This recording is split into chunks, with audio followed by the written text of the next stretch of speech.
A miúde lemos sobre a unidade das instituições antigas, ou sobre o caráter unificado da mentalidade da Idade de Ouro.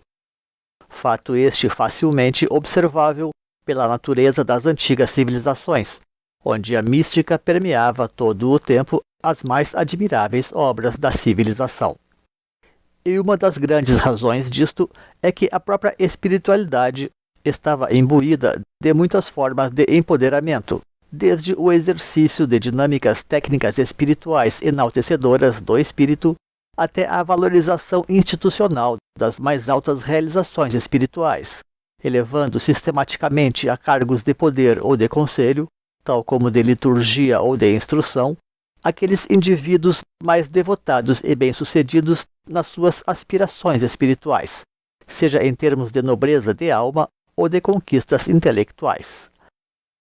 A Era de Peixes, negativa ou passiva por natureza, e que foi também o período racial das idades metálicas de bronze e de ferro, como a chamada Kali Yuga, privou a humanidade do seu ímpeto criativo, trazendo uma mentalidade mais contemplativa, com suas práticas espirituais quietistas, tal como a interpretação da yoga como uma simples detenção das atividades mentais.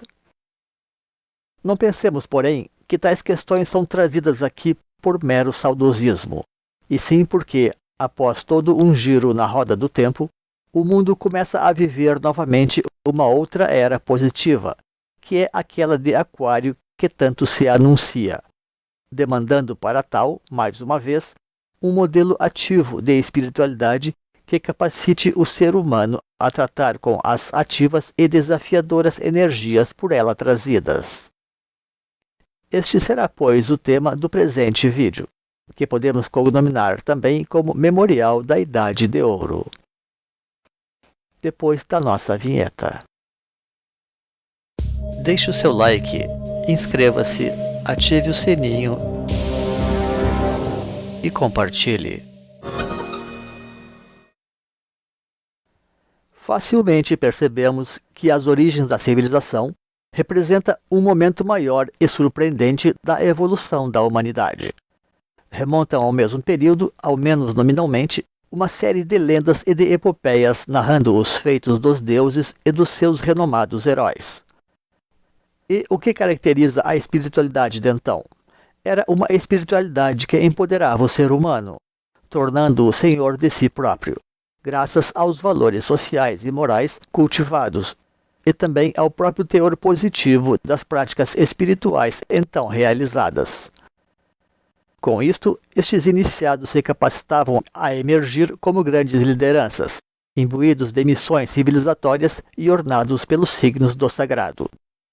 Eis que a própria ascensão espiritual e cultural dos povos estaria na raiz das monarquias e suas cidades solares então emergentes, logo na aurora do período áureo de cultura da humanidade. O urbanismo resultaria então cada vez mais a norma dessa civilização, como uma evolução do próprio modelo tribal ou aldeão anterior, porque os iniciados estavam capacitados a forjar novas sínteses culturais ecumênicas. Claro que isto resultava numa condição desafiadora na medida em que envolve um sistema de classes bem definido, e esta ordem nem sempre seria implementada da forma mais legítima e menos ainda como tal duradoura. Daí o surgimento de reiterados focos de descontentamento no seu seio, inclusive com tendência ao êxodo e à retribalização, como ocorreu com os hebreus saídos da Mesopotâmia. Mesmo assim, estes hebreus terminariam vinculados novamente aos egípcios, depois a uma civilização própria e finalmente a Roma. A própria Idade Média mundial foi outra grande transição destinada a preparar um futuro novo ciclo da civilização. Tudo isso também era conhecido como uma cultura de patriarcado, onde grandes lideranças emergiram para colocar as bases de uma nova civilização. A verdadeira cultura solar oferece toda uma releitura da cultura humana desde o prisma da verdadeira iniciação espiritual que empodera o ser humano, tornando-o um espírito nobre e emancipado.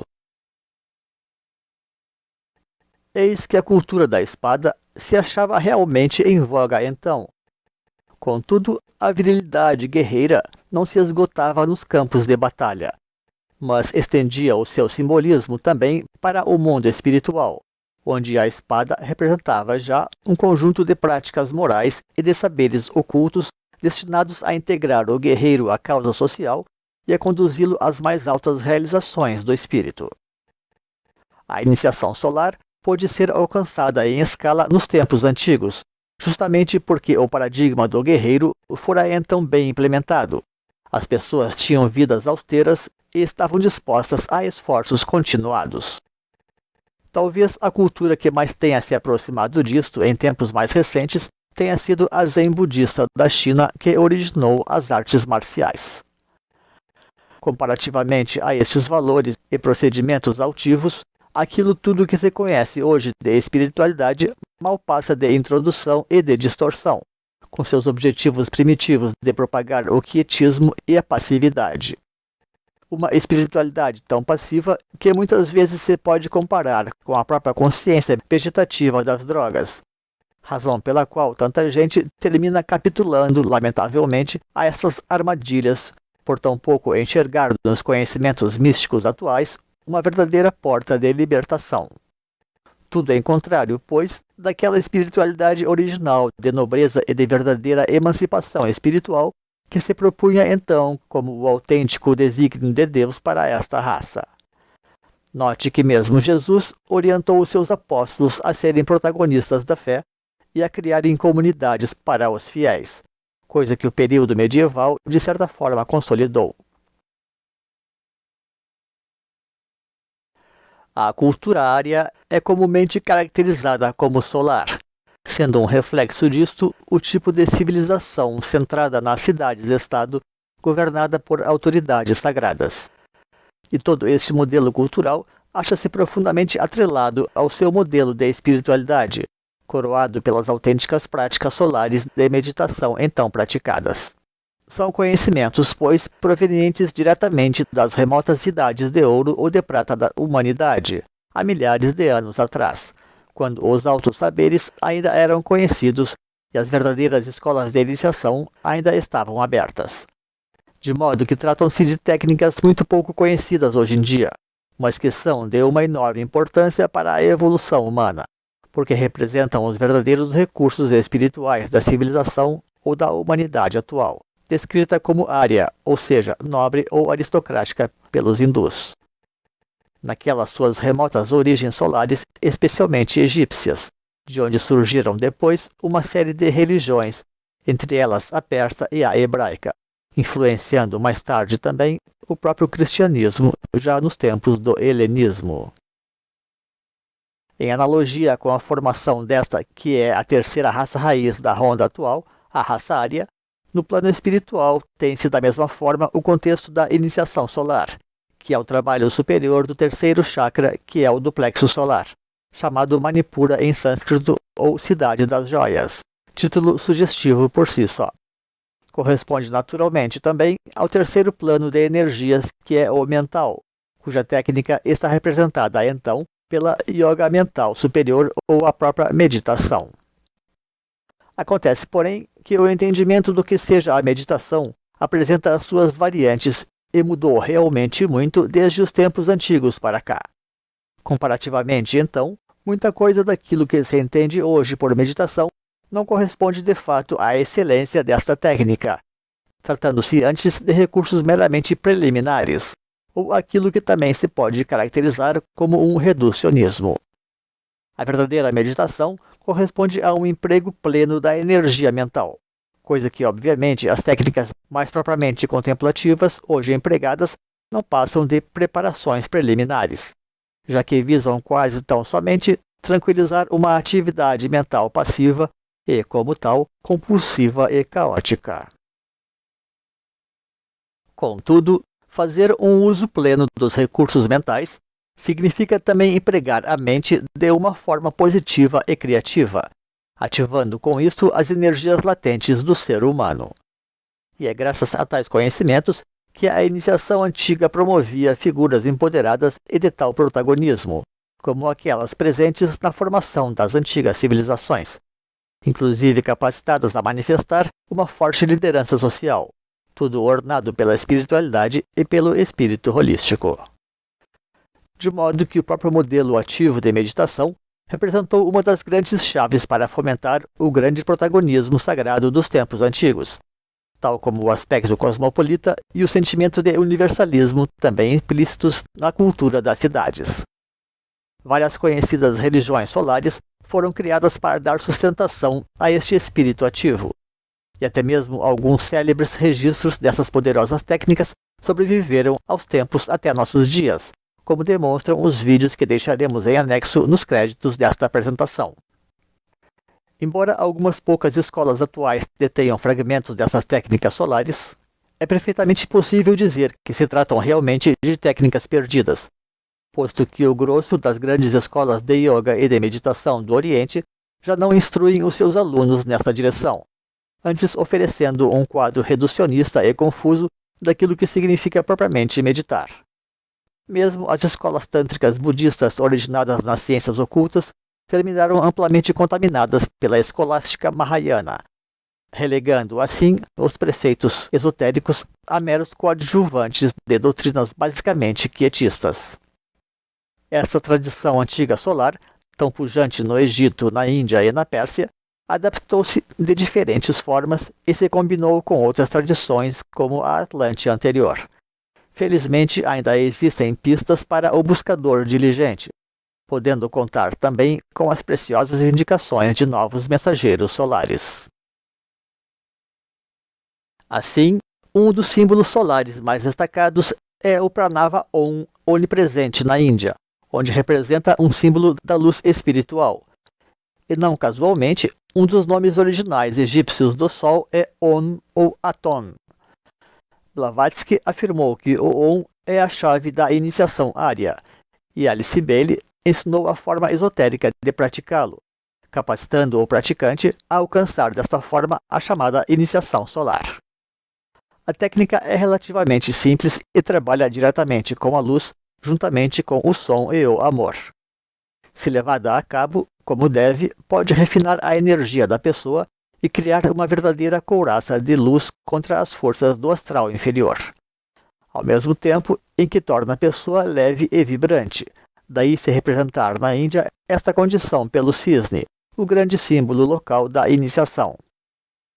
Graças a essas técnicas, pode-se ter acesso à terceira iniciação descrita nos evangelhos como a transfiguração de Jesus, que é a verdadeira iniciação da raça atual. Essa iniciação é também a antessala da iluminação final, vivida pelo Cristo através da sua crucificação. É importante dizer, então, que tais recursos solares estão muito relacionados com os poderosos conhecimentos de cura espiritual dos egípcios, que herdaram seus saberes aos terapeutas do deserto de Alexandria, os quais participaram então na formação espiritual de Jesus, como fonte do grande poder curador deste mestre e graças ao qual ele pôde enfrentar mais tarde a sua própria ressurreição com sucesso. Por tudo isto, não seria exagero dizer que, regra geral, tudo aquilo que se pratica hoje pertence apenas ao plano da preparação espiritual.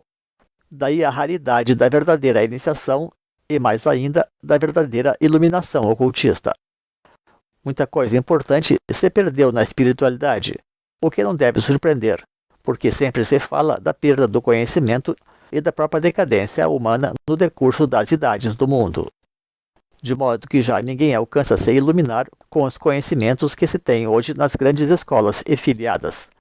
E aquilo que se entende ali por iluminação não passa de simples insights subjetivos transitórios. A Era de Peixes, e sobretudo o próprio Kali Yuga, fizeram, pois, o mundo perder o verdadeiro conhecimento espiritual solar ou ário, reduzindo tudo ao cultivo de uma consciência passiva de menor utilidade atual.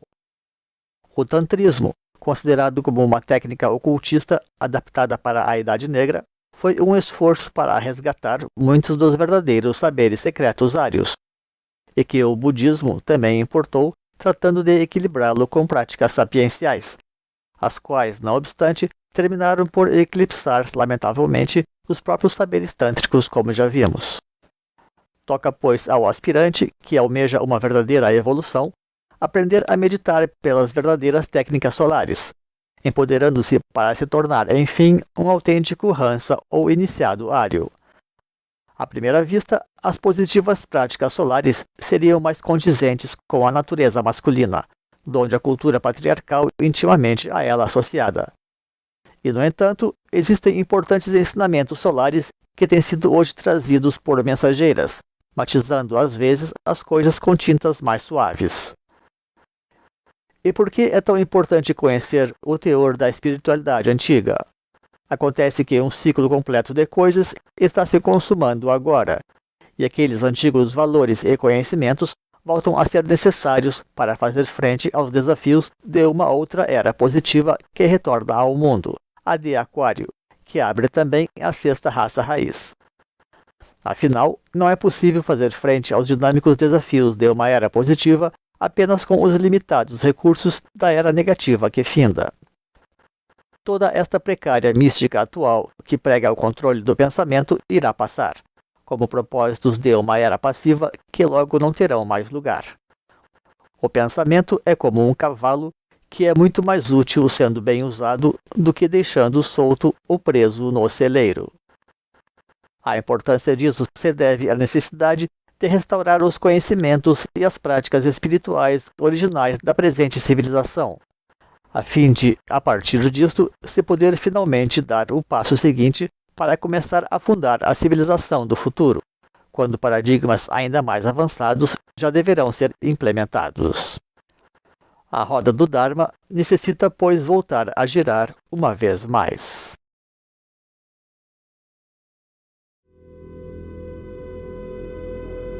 Obrigado por prestigiar o canal. E se gostou deste vídeo, deixe o seu like para que o nosso trabalho possa crescer e alcançar mais pessoas.